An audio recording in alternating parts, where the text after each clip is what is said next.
안녕하세요. 저는 이제 환경지역에 조인한 지는 한 달 됐고요. 요 전까지는 메가커피에서 있었습니다.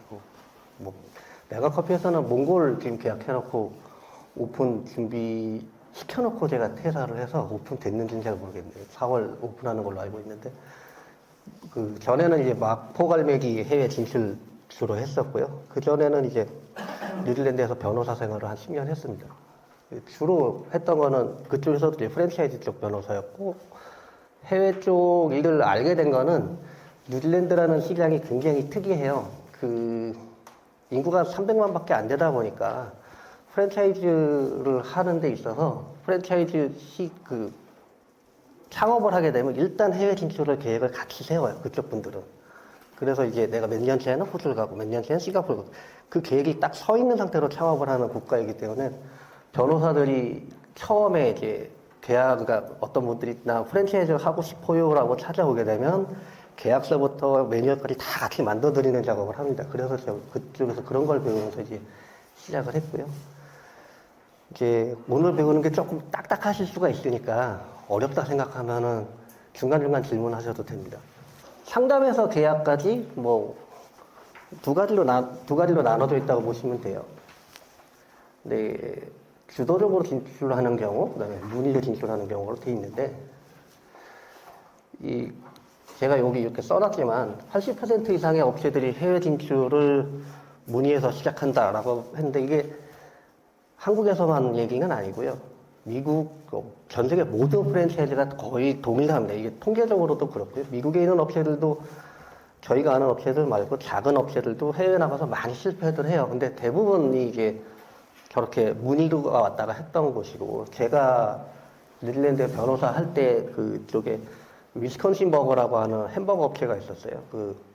그쪽이 해외를 처음 두바이를 나갔었는데, 말하자면 영국계 나라니까 영국 쪽 유학생들이 연락이 와서 두바이에 내가 하고 싶다. 그래서 들였다가 소송을 당해서 나중에 5년 뒤에 소송당해서 다 뺏기고 그런 사례들도 그쪽은 많이 있습니다.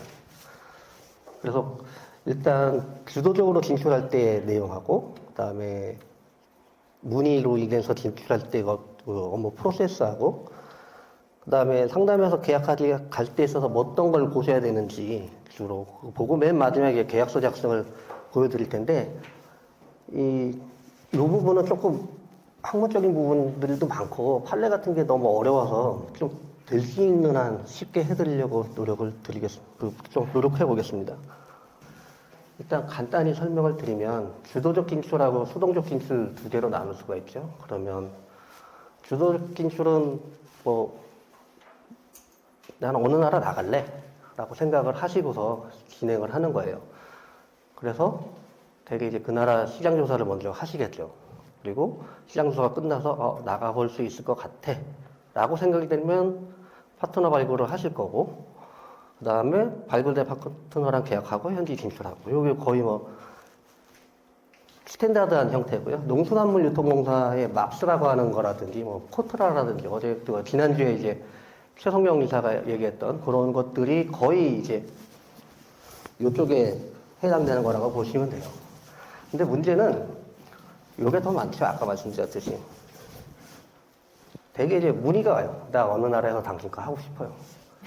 그렇게 오면 그때 이제 시장조사하고 파트너 평가하고 여러 가지를 가는데, 이게 뒤쪽에 이제 설명을 드리겠지만 훨씬 더 세부적으로 나눠지면서 그것들을 이제 조사를 해나가게 됩니다. 일단 주도적 진출을 하게 되면 가장 좋은 거는 시장조사를 직접 해보시니까 먼저 현지 전문가들을 통해서 얘기도 많이 해보시고, 변호사도 만나보시고, 회계사도 만나보시고, 현지에 파트너 찾아주는 업체들도 만나보실 수도 있고, 또 나는 이 나라를 어떻게 나가겠다라는 이미 결정이 서 있는 상태로 갈 수 있기 때문에 그런 것 본사의 입장이 많이 반영이 될 수 있어요. 대신에 이제 돈이 좀 많이 들죠. 주도적으로 정석으로 하시려면. 수동적으로 하시게 될 경우에는 현지 조사를 할 때 상대방을 쓸 수가 있습니다. 저는 이제 많이 그런 방식을 쓰는데, 문의 온 사람들을 이용을 해서 시장 조사를 하고 사업 계획도 써보라고 하고 여러 가지들을 요구를 하기 때문에 그랬을 때에는 이 주도적으로 나갈 때보다 훨씬 더 쉽게 빠르게 진행할 수 있다는 강점을 갖고 있어요. 그래서 대체적으로 주도적으로 나가실 때는 요 정도를 이제 프로세스로 보시면 돼요. 그래서 가장 먼저 이제 내가 할 수 있나, 해외로 우리가 나갈 수 있나.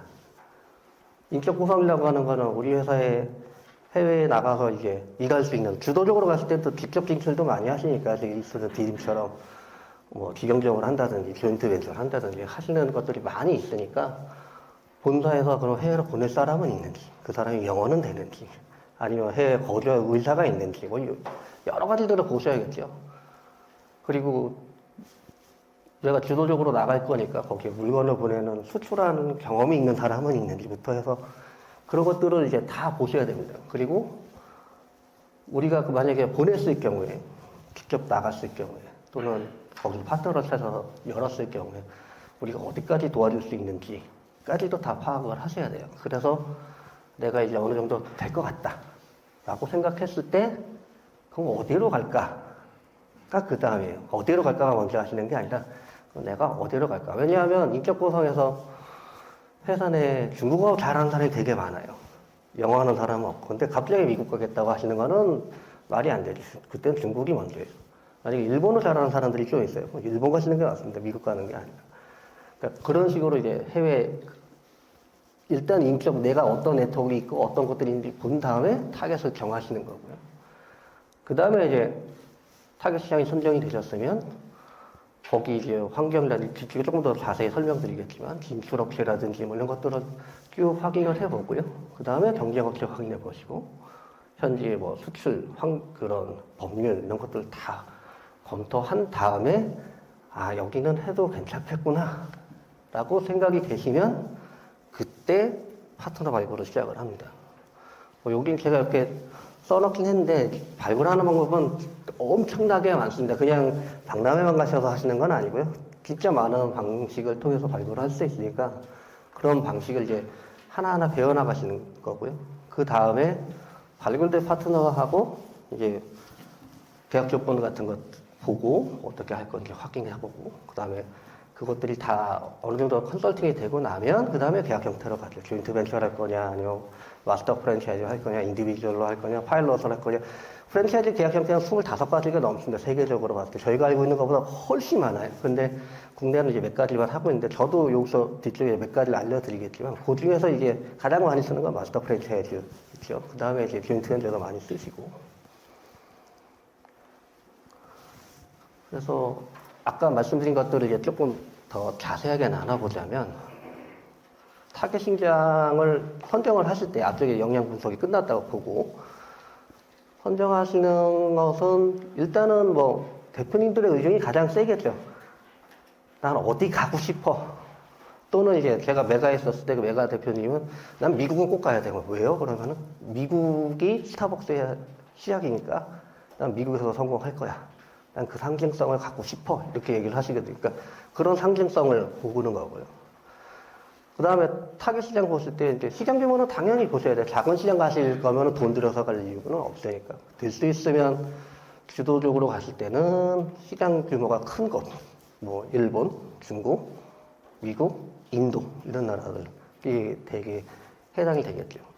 그리고 그 다음이 접근성이에요. 거리, 교민수, 한국 문화 수용성 이런 것들을 보는데 이게 예전에는 제가 해외에서 상담을 할 때 이거는 생각하시지 말라고 많이 말씀드렸어요. 교민이 많냐 적으냐가 성공의 척도는 되지 않을 수 있다라고 말씀드렸던 가장 큰 이유는 해외 이제 확장성이라는 걸 봤을 때 교민분들을 타겟으로 들어가게 되면 이게 좀 작아질 수 있기 때문에 될 수 있으면 현지 분들을 타겟으로 하라라고 했는데 최근에 이제 미국 나가신 일부 브랜드 중에서 워낙 교민분들 대상으로 성공하신 것들도 있기 때문에 그런 전략을 생각을 하신다면 뭐 교민의 수 같은 것도 보실 필요는 있습니다. 그래서 타겟 선정하실 때는 진출 성공 사례를 꼭 보시는 게 좋고요. 그 나라에 진출해서 성공했던 브랜드 한국 것뿐만 아니라 외국 것들도 보시는 게 좋고 그다음에 현지의 전문가들하고 네트워크를 구축을 하셔야 돼요. 변호사, 회계사, 관세사 뿐만 아니라 이렇게 정부기관이라든지 이런 사람들하고 다 연락을 해서 네트워크를 갖고 계셔야 돼요. 그 가장 큰 이유는 지도적으로 가셨을 때, 뭐 수동적으로 갔을 때 똑같지만 해외 사업을 해서 진출을 하시다 보면 파트너한테 휘둘립니다. 나중에 이제 파트너가 주는 정보가 다예요. 그런 걸 안 하기 위해서 현지 전문가들을 꼭 열어둬야 돼요. 내가 이 사람이 이런 말인데 이게 맞아요라고 이렇게 더블 체크할 수 있는 곳이 꼭 필요하거든요. 그래서 저거는 꼭 보유를 하도록 하셔야 되고요. 없다면 이제 만들어내야 되는 작업을 하셔야 되고.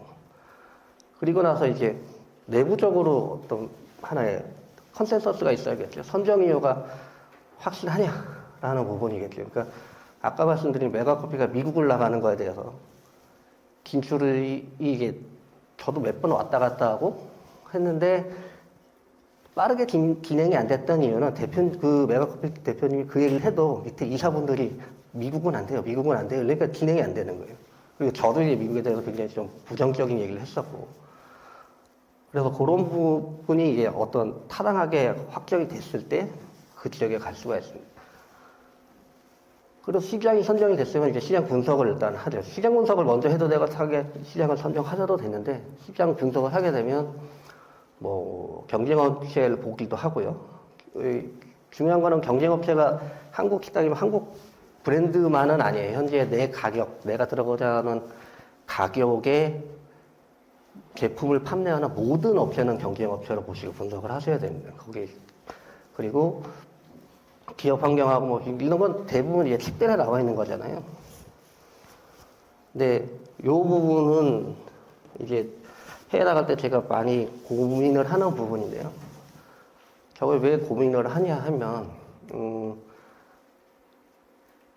해외를 나가실 때 시장 포지셔닝을 어떤 식으로 잡아가시는 게 제일 많냐면, 자, 나는 한국 업체들이 여기 가서 성공하고 있고, 또는 뭐 한국 바비큐라고 하든가 커피를 하든가 손님들이 이렇게 있어. 한국 이미 성공한 애들이 이렇게 있어. 그러니까 거기 들어가서 저기서 손님을 이렇게 빼갖고 오면 내가 이만큼 성공할 수 있을 거야.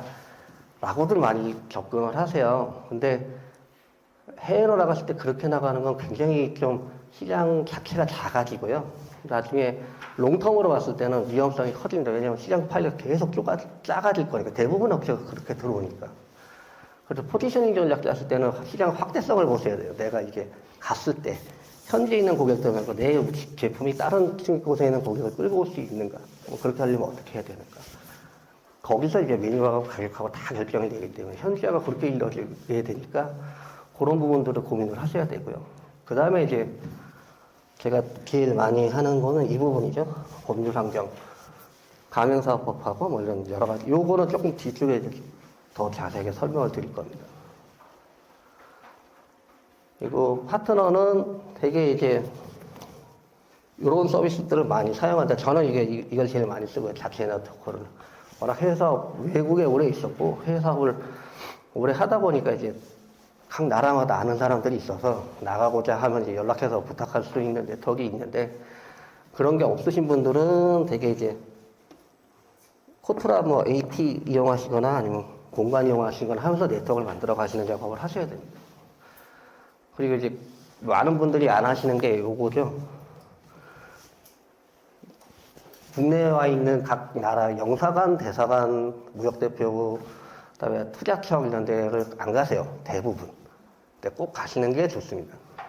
특히 이제 해외 시장조사를 가시기 전에는 요거를 가셔서 얘기를 꼭 해보시면 여러 가지 혜택을 받을 수 있고 네트워크를 만들어 줍니다. 이 사람들이 알아서.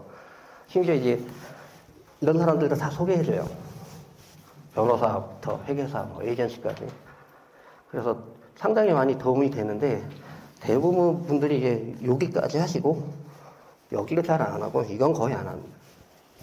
네, 저는 이거를 이제 꼭 추천을 드리는 게 제가 일했던 변호사 회사 처음에 일했던 변호사 회사 대표님이 그 해외 투자 유치 같은 걸 많이 하셨던 분인데, 그분은 해외 나가면 꼭 나가기 전에 자기 뉴질랜드에 와 있는 영사관하고 대사관부터 가시더라고요. 그래서 이제 발굴 작업을 합니다. 그리고 나면 후보자를 봤죠. 그래서 이제 대개 경우에 이제 어플리케이션이라는 걸 봤습니다. 예전엔 안 받으셨는데 제가 꽤 많이 강의를 여기저기 하다 보니까 이게 받는 회사들이 많아졌어요, 요새는. 그리고 이제 회사 소개서들도 받고요. 받으면서 저희는 또 회사에 이제 브랜드 소개서 그쪽으로 보내주죠. 우리가 어떤 게 있다. 아니면 우리가 어떤 회사다. 이미 넘어갔을 경우는 안 주셔도 됩니다. 그리고 나면 이제 크레딧 체크라고 하는데 어떤 걸 하냐면 코타라 통해서 하는 방법이 있고요. AT 통해서 하는 방법도 있습니다. 이런 업체가 있는데 알고 있느냐, 어떤 회사냐 물어보기도 하고, 또는 이제 저 같은 경우는 현지 이제 아는 변호사를 통해서 그 회사가 어떤 회사냐 물어보기도 하고, 미국 같은 경우에는 뭐 친구들이 많으니까 물어보기도 하고, 또는 이제 또 여러 제 네트워크 안에 있는 여러 회사들을 통해서, 기업들 통해서 이 회사하고 거래해 본 적이 있느냐라고 물어보고, 미수금이 있었는지, 뭐 분쟁이 있었는지, 어떤 문제가 있었는지 다 확인해보고 이런 작업을 합니다. 그리고 나면은 이제 타당성 조사를 한 번 더 했는데, 이건 좀 가가지고 자세하게 하는 거고요. 그리고 나면 이게 대개 경우에는 후보 업체들이 이제 상권을 갖고 오니까 내가 일로 매장 어디 하겠다. 그럼 이제 상권 조사 보고서가 제가 갖고 있는 게 있어요. 양식이. 그걸 주고 써갖고 오라. 라고 해서 그걸 이제 다시 판단을 하죠.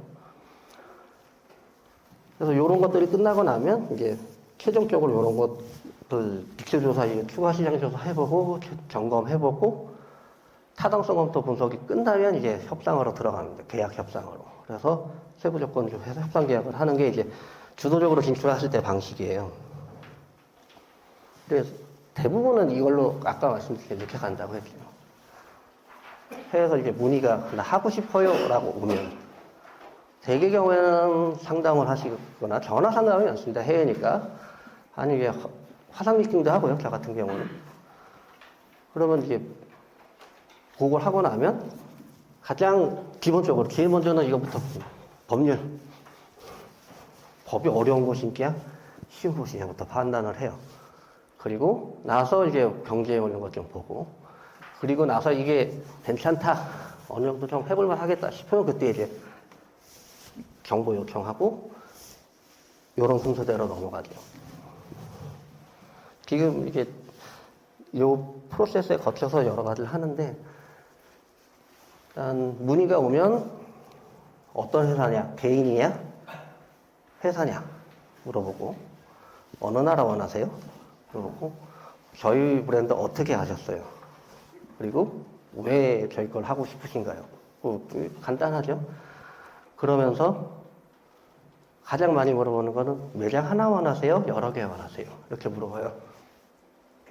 될 수 있으면 여러 개를 하겠다고 생각하시는 분들하고 무조건 계약을 하는 게 좋죠. 하나 하실 분들하고는 계약을 안 하는 게 맞고요. 확장성, 프랜차이즈 특성상 확장성이 없는 분들하고는 계약을 안 하는 게 맞으니까요.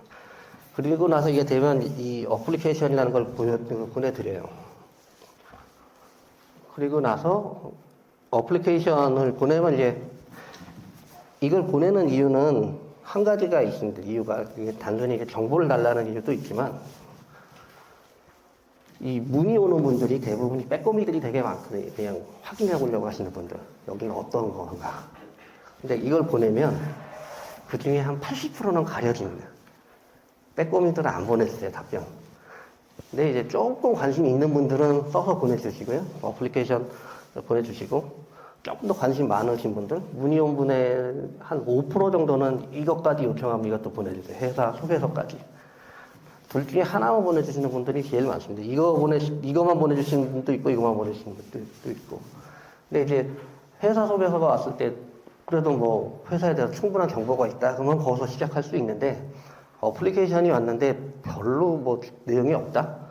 저희가 요청하는 양식을 거의 안 채웠다? 이름만 썼다? 아니면 뭐 간단한 내용만 썼다? 그러면 대개 경우에는 이제 안 되시겠습니다라고 답을 드리죠. 그래서 거르는 작업을 하기 위해서 어플리케이션을 왔을 때 뭐 특별한 거 어떤 이유가 있다기보다는. 근데 이제 어플리케이션에는 되게 이제 얼마나 투자하실 건가요? 라는 내용을 꼭 물어보고요. 그 다음에 이 프랜차이즈 경력이 있으세요? 이쪽에 경험이 있으신가요? 이런 내용들이 들어가 있어요. 그리고 사업자 등록증을 보내달라고 하는 경우도 가끔 있고요. 그다음에 그 사업자 등록증하고 회사 소개서가 오면 되게 코트라나 신용도 조사하는 기관에서 넘겨가지고 조사까지 같이 합니다. 그리고 조금 이제 문의들, 저 같은 경우에는 이 경우는 거의 다 요청하진 않는데, 문의를 해서 얘기를 하는데, 이 사람이 좀 진지한 것 같다. 그리고 굉장히 열정적이다. 그럼 이것까지 달라고 합니다. 사업 계획서까지. 우리 거 갖고 가서 어떻게 할 계획이 있으신지 정리를 해서 주세요. 그러면 되게 주 과정에서 거의 문의 온 사람의 98%는 가려집니다. 2%만 남습니다. 그래서 이제 에너지하고 이런 걸 좀 줄이는 작업을 하죠. 이게 다 들어오고 나면 하는데, 그 전에 이제 문의가 왔으니까 환경을 봐야 될 거 아니에요. 가장 중요한 건 법률 환경이죠. 법률 환경 보고, 다른 환경들 보고. 근데 이것들이 다 끝나고 나면, 그때 이제 회사 세부 소개서하고, 저희, 식용평가 보고서가 이제 제가 DDMS 때는 저희 걸 제가 매년 받았었어요. 그래서 그걸 파트너들한테 보내줬는데, 문의 온 데다가. 메가는 뭐 그렇게 안 했고, 또 되더라고요. 그래서 그냥 메가는 안 보내고 했었고요. 대개는 이제 세부 조사 보고서하고 브랜드 소개서하고 보내주고, 계약 이 안에 대개는 이 내용을 계약 조건하고 어떻게 진행될 거다라고 설명된 걸 보내고요. 그래서 요걸 다 보고서 그쪽에서 더 얘기를 하고 싶습니다. 그러면 이제 MOU로 보내주는 작업을 합니다. 이게 이제 어플리케이션, 제가 쓰는 어플리케이션 양식이에요. 그래서 앞에는 이제 일반적인 회사 정보가 있고, 여기 이제 우리 회사에 대해서 얼마나 알고 있느냐.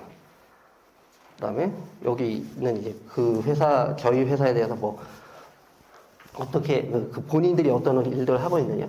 재정 상태는 어떠냐. 니네가 거래하고 있는 회사는 어떠냐. 그리고 여기에 이제 이 회사들한테 우리가 연락해서 체크해봐도 돼? 라고 써놓은 거죠.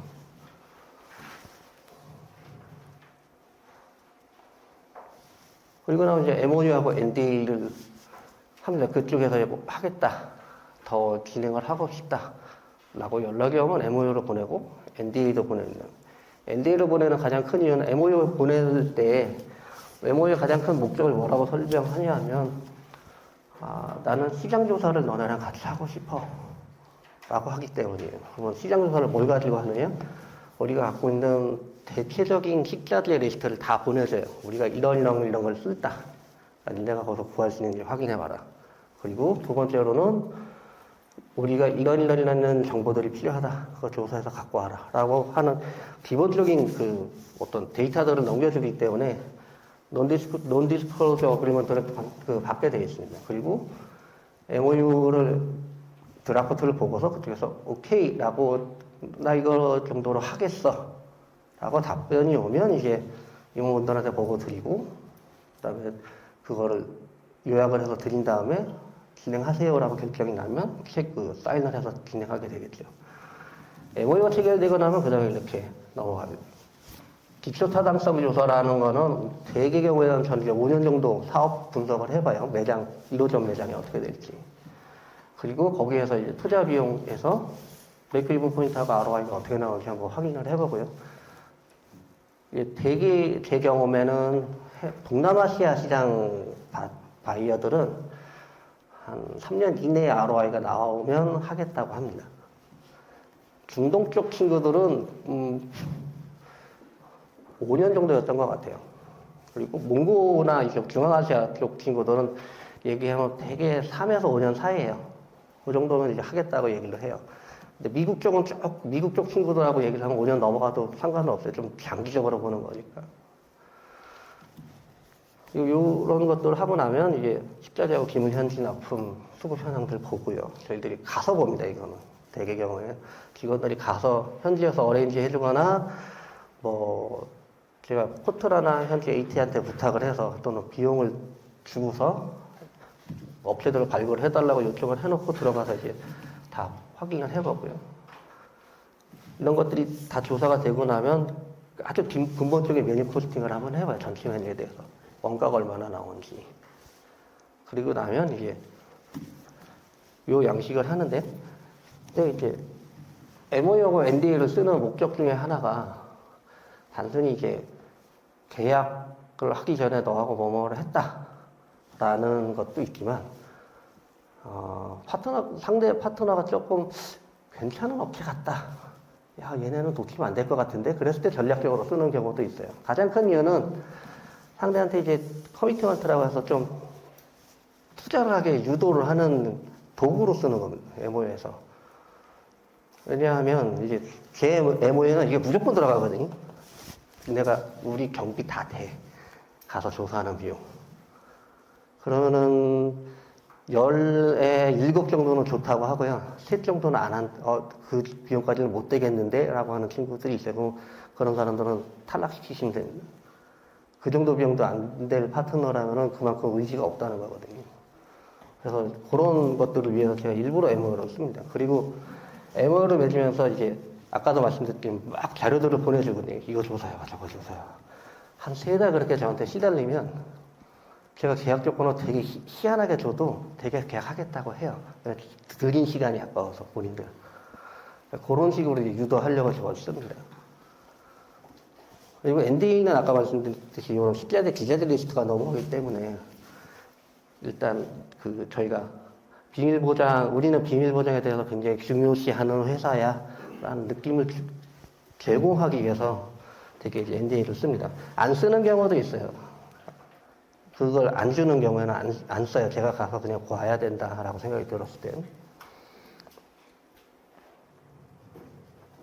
아까 보여드렸던 시장조사 이 자료고요. 되게 이제 제가 안 가면 제 직원들한테 얘기해줘서 여기에 맞춰서 조사해와 라고 싶은. 요거는 제가 예전에 대교 영국 진출할 때 그 컨설팅을 했었는데 영국 그 시장조사할 때 썼던 양식이에요. 그래서 약간 의식하고는 차이가 있는 양식이긴 한데 일부 부분 말고는 거의 다 동일하게 쓰실 수 있습니다. 이런 정보들을 어디서 얻는지는 아까 말씀드렸던 코트라든지 현지 변호사라든지 현지 이런 데들을 통해서 얻는 겁니다.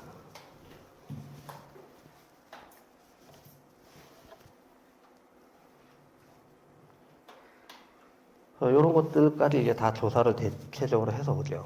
그리고 보여드렸던 잠재 파트너 평가는 이런 식으로 되어 있고요. 대기업은 이제 총평가가 B 나오면 합격으로 줍니다. C 나오면 합격이 아닙니다.